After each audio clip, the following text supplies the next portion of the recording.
నాకు ప్రతిపక్ష హోదా ఇస్తేనే నేను వస్తాను, ప్రతిపక్ష హోదా లేకపోతే నాకు మైక్ ఇవ్వరు, ప్రజల వాయిస్ నేను వినిపించలేను, కాబట్టి ససేమిరా నేను రాను అని చెప్పి తనకు ప్రతిపక్ష హోదా ఇవ్వాలని చెప్పి చివరి కోర్టుకు కూడా వెళ్ళాడు. అసలు ప్రజలు ఇవ్వని ప్రతిపక్ష హోదా ఇవ్వమని చెప్పి కోర్టుకి వెళ్తాం ఏంటని చెప్పి రాష్ట్రం మొత్తం కూడా పక్కుని నవ్వుకుంది. సరే, ఎవడట నవ్వుకున్నా జగన్మోహన్ రెడ్డి అసలు ఉద్దేశం ఏంటంటే ప్రతిపక్ష హోదా కాదు, ఆ వంకతో అసెంబ్లీ సమావేశాలు ఎగ్గొట్టచ్చు అనేది జగన్మోహన్ రెడ్డి ఉద్దేశం. ఎందుకంటే తనకు 151 మంది ఎమ్మెల్యేలు ఉన్నప్పుడు చెక్క భజన చేయించుకోవడం జగన్మోహన్ రెడ్డికి అలవాటు అయింది. ఆ ఉప్పుడా తిప్పి కొడితే ఉందో 11 మంది, ఆడు భజన చేసినా కానీ 165 మంది చిటికలేస్తే ఆ భజన కూడా వినపడదు. కాబట్టి జగన్మోహన్ రెడ్డి గతంలో లోకేష్ని, పవన్ కళ్యాణ్ని అసెంబ్లీలో అవమానించినటువంటి పరిస్థితి. ఇప్పుడు తిరిగి వాళ్ళు మాట్లాడితే జగన్మోహన్ రెడ్డి తల ఎక్కడ పెట్టుకోవాలో తెలియదు. కాబట్టి ఒక నామోషితో, ఒక భయంతో జగన్మోహన్ రెడ్డి అసెంబ్లీ ఎగ్గొట్టాలనుకున్నాడు. అలా డైరెక్ట్గా నేను రానంటే ప్రజలు కాండ్రించి మొహం మీద వస్తారు కాబట్టి ప్రతిపక్ష హోదా అనే దాన్ని అడ్డం పెట్టుకున్నాడు. సరే, ఓకే, జగన్మోహన్ రెడ్డి ఏదో ఒక స్టాండ్ తీసుకున్నాడు అనుకుందాం. మరి ఈరోజు అసెంబ్లీ సమావేశాలకు జగన్మోహన్ రెడ్డి వస్తున్నాడు. ఎందుకు అంటే జగన్మోహన్ రెడ్డి కూటమి దెబ్బకు భయపడ్డాడు. తన ఎమ్మెల్యే పదవి ఎక్కడ ఊడిపోతుందో, పులివెందులకు మళ్ళీ ఎక్కడ పై ఎన్నికలు వస్తాయో, వస్తే ఎక్కడ ఈసారి ఆ సీటు కూడా కోల్పోతామో అనే ఒక భయంతో జగన్మోహన్ రెడ్డి ఈసారి అసెంబ్లీకి వస్తున్నాడు. ఎస్, మీరు విన్నది కరెక్టే. జగన్మోహన్ రెడ్డి కూటమి ప్రభుత్వం దెబ్బకు భయపడి, స్పీకరు, డిప్యూటీ స్పీకర్ దెబ్బకు భయపడి ఈరోజు అసెంబ్లీకి వస్తున్నాడు. వాస్తవానికి జగన్మోహన్ రెడ్డి అంటాడు కదా, నా వెంట్రుకు కూడా బేకలేరని. కాకపోతే అన్నీ ఏదో ఆ ప్రజలను మెప్పించడానికి, నవ్వించడానికి, వైసీపీ కేడర్లు ఏదో ఆనందం రెక్కెత్తించడానికి తప్ప జగన్మోహన్ రెడ్డికి అంత సీన్ లేదు. జగన్మోహన్ రెడ్డి వాస్తవానికి పిరికివాడు, భయస్థుడు కూడా. వీళ్ళు వైసీపీ సోషల్ మీడియాలో ఎలివేషన్లు వేసుకోవడమే తప్ప ఇప్పుడు ఎలివేషన్ ఏమని వేస్తారు? జగన్మోహన్ రెడ్డి ససేనా అసెంబ్లీకి రాడు, అవసరమైతే ముఖ్యమంత్రి అయ్యాకే మళ్ళీ వస్తాడని చెప్పి నిన్నటి వరకు సోషల్ మీడియాలో తిప్పారు. మరి ఇప్పుడు జగన్మోహన్ రెడ్డి అసెంబ్లీకి వెళ్తున్నాడు, మరి ఏమని ఎలివేషన్లు వేస్తారు? వాస్తవానికి వైసీపీ నేతలే తల్ల పట్టుకుంటున్నారు. ఈయన రా, ఈయన కాసేపు వెళ్తానంటాడో కాసేపు వెళ్ళనంటాడో, అసలు నాకు హోదా కావాలని చెప్పి కోర్టుకు వెళ్ళిన వాడు ప్రతిపక్ష హోదా తెచ్చుకోకుండా ఎందుకు వెళ్తున్నాడు అసెంబ్లీకి అని అర్థం కాల. ఎందుకు అంటే వరుసగా 60 రోజులు అసెంబ్లీ సమావేశాలకు హాజరు కాకపోతే ఆ ఎమ్మెల్యే మీద అనర్హత వేటు వేసే అధికారం స్పీకర్కు ఉంది. దాన్ని కోర్టులో కూడా జగన్మోహన్ రెడ్డి ఛాలెంజ్ చేయలేడు. ఎందుకంటే అది రాజ్యాంగం చట్టంలోనే రాసింది. ఒక ఎమ్మెల్యే ఎటువంటి అనుమతి తీసుకోకుండా కంటిన్యూగా 60 రోజులు సమావేశాలకు హాజరు కాకపోతే ఆ వ్యక్తి సభ్యత్వాన్ని కోల్పోతాడు. ఆ అర్హత స్పీకర్కు ఉంది. దీనిలో కోర్టులు కూడా ఇన్వాల్వ్ కాలేవు. ఈ విషయం జగన్మోహన్ రెడ్డికి తెలిసి న్యాయ నిపుణులతో చర్చించి ఆల్రెడీ స్పీకరు, డిప్యూటీ స్పీకర్ ఇద్దరు చెప్పారు. అటు అయ్యన్న పాత్రుడును, ఇటు త్రిపుల్ ఇద్దరు ఏం చెప్పారు? ఎవరైనా సరే 60 రోజులు సమావేశాలకు రాకపోతే నో డౌట్ అనర్హత వేటు వేసేస్తామని చెప్పి ఆల్రెడీ 2-3 సందర్భాల్లో హెచ్చరించారు. ఆ హెచ్చరికల దెబ్బతో జగన్మోహన్ రెడ్డి లీగల్ అడ్వైస్ తీసుకున్నాడు. ఒకవేళ నేను వెళ్ళకపోతే ఏంటి పరిస్థితి, అనర్హత వేటు వేస్తే మనం కోర్టులో ఛాలెంజ్ చేయొచ్చా, నిలబడుతుందా అనేది తెలుసుకుంటే లీగల్ అడ్వైజర్లు చెప్పింది ఏంటంటే ఈ విషయంలో కోర్టు జోక్యం చేసుకోదు, మనం వేసిన పిటిషన్నే కోర్టు తీసుకోదు.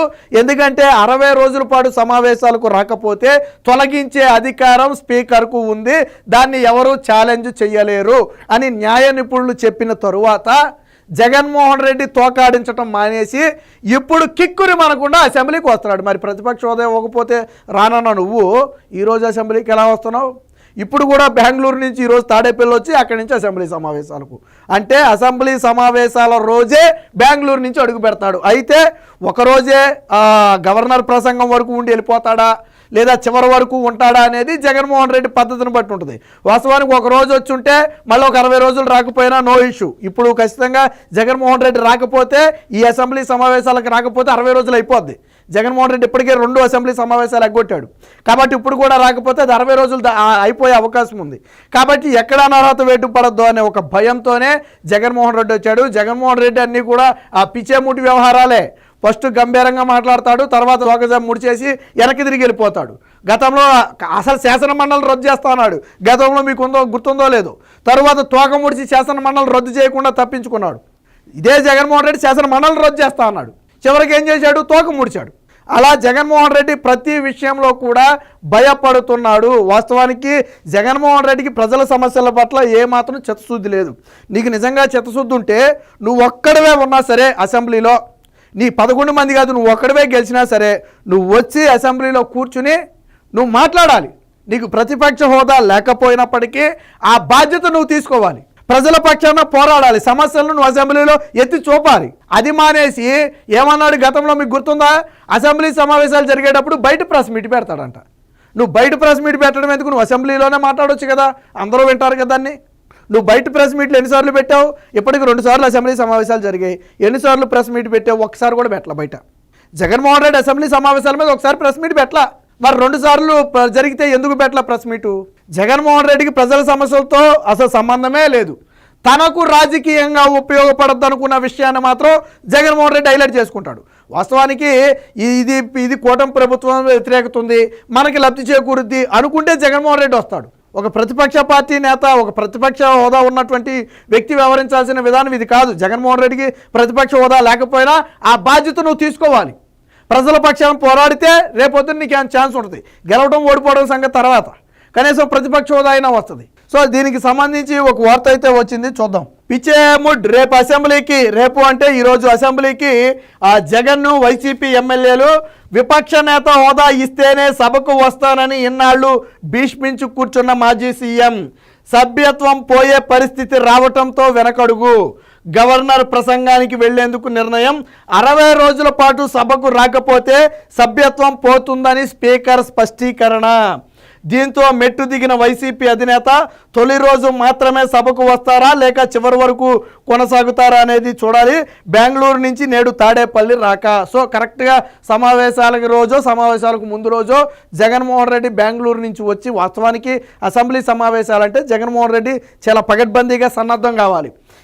ఏ విషయాల మీద కూటమి ప్రభుత్వాన్ని నిలదీయాలి, ప్రజల ప్రధానంగా ఉన్నటువంటి సమస్యలు ఏంటి, మనం ఎలా ప్రభుత్వాన్ని ఇరకాటంలో పెట్టాలి అని ఒక ప్రణాళిక రచించుకోవాలి. తనకున్నటువంటి ఎమ్మెల్యేలతో ఒక సమావేశం ఏర్పాటు చేయాలి. వీళ్ళకంటూ ఒక స్టాండ్ తీసుకోవాలి. ఏ ప్రశ్నలు అడగాలి ఏంటనేది ముందు డిసైడ్ చేసుకోవాలి. అవసరమైతే బీఏసీ సమావేశంలో మేము దీని మీద చర్చిస్తామని చెప్పి ముందే చెప్పాలి. ఇవేమీలే. వాస్తవానికి అసెంబ్లీ సమావేశాలంటే ఏదో జేబులో చేతులు పెట్టుకుని వెళ్ళిపోవడం కాదు.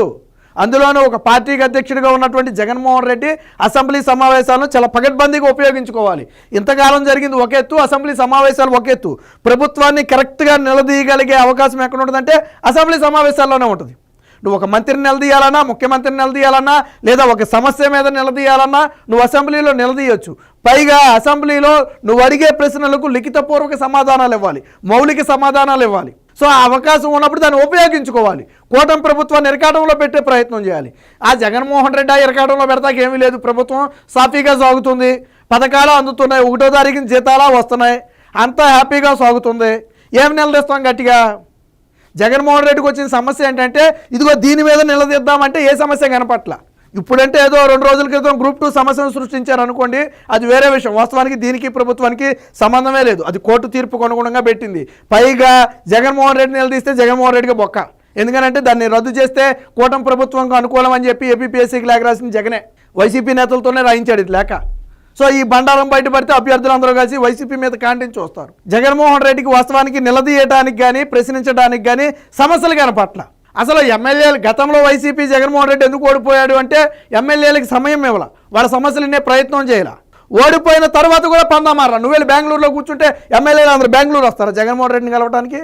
జగన్మోహన్ రెడ్డి అనే వ్యక్తి తాడేపల్లిలో ఉండి ఎమ్మెల్యేలకి కనీసం అట్లీస్ట్ 15 రోజులకు ఒకసారి నువ్వు అందుబాటులో ఉంటే, లేదా మీ నాయకులకు నువ్వు 15 రోజులకు ఒకసారి అందుబాటులో ఉంటే, కనీసం వాళ్ళతో నెలకు ఒకసారో 2 సార్లు మాట్లాడితే వాళ్ళు సమస్యలు చెప్తారు, దాని మీద కార్యాచరణ ప్రకటించవచ్చు. అప్పుడు కూటమి ప్రభుత్వం మీద యుద్ధం చేయొచ్చు. అసలు నువ్వే వెళ్ళిపోయి బెంగళూరులో కూర్చుంటే మీ నాయకులు ఎవరికాడు గమ్మున ఇంట్లో కూర్చోవడం, ఏదైనా చిన్న ఇష్యూ వచ్చినప్పుడు ఫ్లై కార్డులు పట్టుకుని బయటికి రావడం, ఇది జగన్మోహన్ రెడ్డి విధానం. వాస్తవానికి జగన్మోహన్ రెడ్డి పార్ట్ టైం పొలిటీషియన్గా మారిపోయాడు. ఈ కూటమి ప్రభుత్వం వచ్చిన జగన్మోహన్ రెడ్డి ఓడిపోయి దాదాపు 7 నెలల్లో 8 నెలల్లో అయ్యింది. ఈ 8 నెలల్లో గట్టిగా 30 రోజులు కూడా జగన్మోహన్ రెడ్డి ఆంధ్రప్రదేశ్లో లేడు అంటే మరి జగన్మోహన్ రెడ్డి రాజకీయ నాయకుడు అని ఎలా అంటామో నాకు అర్థం కాల. జగన్మోహన్ రెడ్డి 8 నెలల్లో నెల కూడా లేడు ఆంధ్రప్రదేశ్లో. అయితే బెంగళూరు లేకపోతే లండన్, ఇదివరకు హైదరాబాద్ వెళ్ళేవాడు, ఇప్పుడు కాంగ్రెస్ ప్రభుత్వం వచ్చాక హైదరాబాద్ కూడా వెళ్తలా. అయితే బెంగళూరు లేకపోతే లండన్. మరి జగన్మోహన్ రెడ్డిని రాజకీయ నాయకుడికి ఎలా చెప్తాం? వాళ్ళ నాయకులు ఇక్కడ డప్పు కొట్టడమే, జగన్మోహన్ రెడ్డి మాత్రం రాడు. జగన్మోహన్ రెడ్డి ఎప్పుడు వస్తాడంటే వాళ్ళ నాయకుడు ఎవడైనా అరెస్ట్ అయితేనో, లేదా వాళ్ళ కార్యకర్త మీద ఎవడైనా ఏదైనా దాడి చేస్తే దాన్ని కూటమి ప్రభుత్వానికి అంటగట్టవచ్చు అనుకుంటేనో బయటకు వస్తాడు తప్ప. అరే విజయవాడ వరదల్లో ప్రజలు అల్లాడిపోతే 2 రోజులు ఉన్నాడు ఇక్కడ. 2 అరగంటలు వాళ్ళ పరామర్శించి కనీసం బిస్కెట్ ముక్క ఇవ్వకుండా ₹1 ఇస్తానని స్వయంగా జగనే ప్రకటించి ఆ ₹1 కూడా కూటమి ప్రభుత్వానికి ఎప్పటి వరకు ఇవ్వకుండా బెంగళూరులో పారిపోయిన వ్యక్తి జగన్మోహన్ రెడ్డి. జగన్మోహన్ రెడ్డి ఈరోజు ఒక పార్ట్ టైం పొలిటీషియన్గా మారిపోయాడు. జగన్మోహన్ రెడ్డికి బహుశా తత్వం బోధపడి ఉంటుంది. మొన్న 151 నుంచి 11కు పడ్డాం, ఈసారి కూటమి ప్రభుత్వం సక్రమంగా పాలిస్తే నేను కూడా గెలిచే పరిస్థితి లేదని బహుశా జగన్మోహన్ రెడ్డికి అర్థమై ఉంటుంది. అందుకనే నాకెందుకు వచ్చిన తలనొప్పి అన్నట్టుగా దూరంగా ఉంటున్నాడు తప్ప జగన్మోహన్ రెడ్డికి ఏ కోసానా కూడా ప్రజల సమస్యల మీద పోరాడాలి అనే చిత్తశుద్ధి లేదు. గతంలో 23 సీట్లు వచ్చినా కానీ చంద్రబాబు గారు ఏ రోజు నిద్రపోల. మీకు గుర్తుందో లేదో ఒక సీన్ చెప్తా. మొత్తం 23 మందిలో ఆ 3-4 వైసీపీలోకి పోయారనుకోండి. ఆ మిగిలిన 19 మందిలో 18 మందిని సస్పెండ్ చేస్తే ఆ స్పీకరు సస్పెండ్ చేస్తే చంద్రబాబు గారు ఒక్కరనే కావాలని 151 మంది మధ్యలో నిలబెడితే ఆయన ఉన్నాడు. చంద్రబాబు గారు ఒక్కడే అసెంబ్లీలో నిలబడి ఉన్నాడు. ఆయన కావాలని చుట్టూ ఉన్న వాళ్ళందరినీ సస్పెండ్ చేశారు, పోడియం వద్దకు వచ్చి ధర్నా చేశారని. చంద్రబాబు గారు ఒక్కరిని అవమానించడం కోసం ఆయన్ని భయపెట్టాలనే ఉద్దేశంతో అందరూ ఏకమయ్యి 151 మంది ఆయన ఒక్కడనే పెడితే ఆయన భయపడలా. ఒక్కడే ఉన్నాడు ఆయన, రోజు మొత్తం సభలోనే ఉన్నాడు ఆయన, ఒక్కడే మాట్లాడాడు ఆయన. అది ధైర్యం అంటే, అది ప్రజల పక్షాన పోరాటం అంటే. ఆయన ఎప్పుడు మానేశాడు? నిండు అసెంబ్లీలో భువనేశ్వర్ గారిని అవమానిస్తే తట్టుకోలేక ఆయన అసెంబ్లీకి రానని శబ్దం చేశాడు తప్ప మిగతా సమయాల్లో ఆయన ఏం భయపడలేదేం. మరి నీకు వెనకమాల 11 మంది తోకలు ఉన్నాయి, నువ్వు ఒక్కడవే కాదు 11 మంది తోకలు ఉన్నాయి, అయినా కానీ అసెంబ్లీలోకి వెళ్ళాలంటే భయపడుతున్నావు. ఎవడు పిరికివాడు, ఎవరు ధైర్యవంతుడు? ఇప్పుడు చెప్పండి చూసి. మొన్న వాళ్ళందరినీ సస్పెండ్ చేసి చంద్రబాబు గారిని నిలబెడితే రోజు మొత్తం అసెంబ్లీలో నిలబడిన ఆయన ధైర్యవంతుడా? 11 మంది ఉండి కూడా అసెంబ్లీలో అడుగు పెట్టడానికి భయపడే జగన్మోహన్ రెడ్డి ధైర్యవంతుడా? జగన్మోహన్ రెడ్డికి ప్రజల సమస్యల పట్ల చిత్తశుద్ధి లేదు అనడానికి ఇదే నిదర్శనం. ప్రశ్నించడానికి ఏమీ లేదు. అందులోనూ వాళ్ళు 165 మంది ఉన్నారు. ఇప్పుడు ఎక్కడ ఏది నిలదీస్తే జగన్మోహన్ రెడ్డి బండారం, ఎక్కడ ఏది అసెంబ్లీలో బయటపెట్టి ఎక్కడ ఏది స్క్రీన్ మీద చూపిస్తే తలకాయ ఎక్కడ పెట్టుకోవాలో తెలియక భయపడి వెళ్ళడం మానేశారు. ఇది జగన్మోహన్ రెడ్డి అసలు నైజం. మొత్తానికి స్పీకర్ దెబ్బకు, కూటమి ప్రభుత్వాన్ని దెబ్బకు భయపడి ఈరోజు అసెంబ్లీలోకి వెళ్తున్నాడు. నాకు తెలిసి ఒక రోజుకి మించి జగన్మోహన్ రెడ్డి అసెంబ్లీలో ఉండడు. ఒక రోజు వెళ్తే మళ్ళీ 60 రోజులు వెళ్ళక్కర్లేదు కాబట్టి